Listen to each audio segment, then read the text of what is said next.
Et toi, ma fille, je te donne au seigneur en scène. Au seigneur en scène? Oui, un homme bon, juste et sage.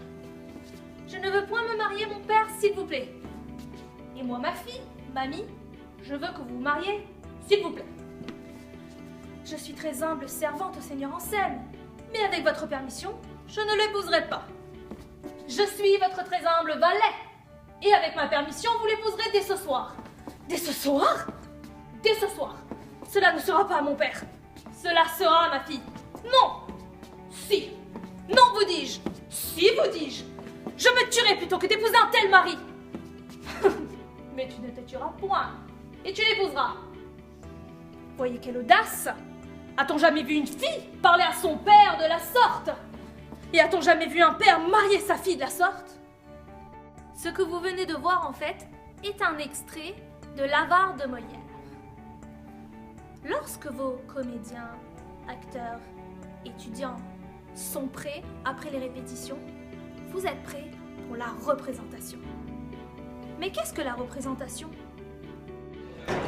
Pour moi, la représentation, c'est avant tout un contrat.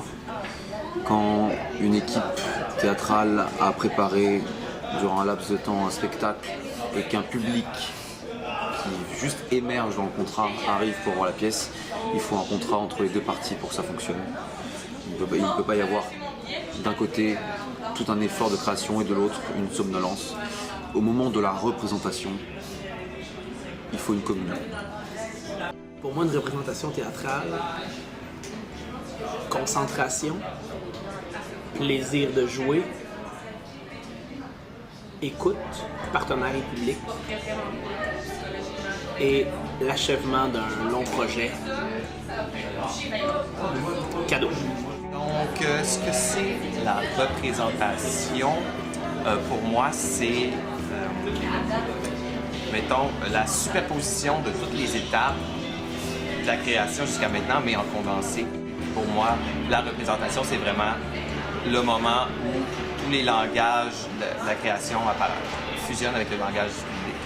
Parce que c'est ça qui fait vivre la pièce, au fond. C'est le public.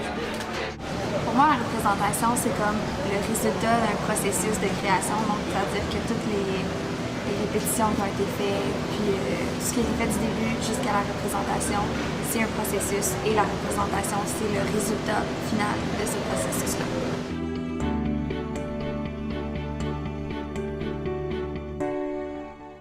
J'espère que vous avez aimé et apprécié ce que je vous ai présenté. Donc, si on résume, qu'est-ce que la représentation? On dit que le théâtre est créé pour être représenté, vu que le texte est destiné à une mise en scène. Lorsqu'on est prêt pour la représentation, on doit se demander où est-ce que je vais présenter. Si je suis dans un milieu scolaire, je peux penser dans une classe d'école, dans un gymnase, ou louer une salle, ou si l'école possède déjà une salle de théâtre. Pour présenter un spectacle, il faut que mes comédiens soient disponibles et bien sûr qu'ils connaissent leur texte. Souvent, pendant les premières représentations, le metteur en scène est souvent dans le public afin de prendre des notes s'il y a de futures représentations, qu'on puisse s'ajuster en cours de route. J'espère que vous avez aimé ce que vous avez vu. Merci!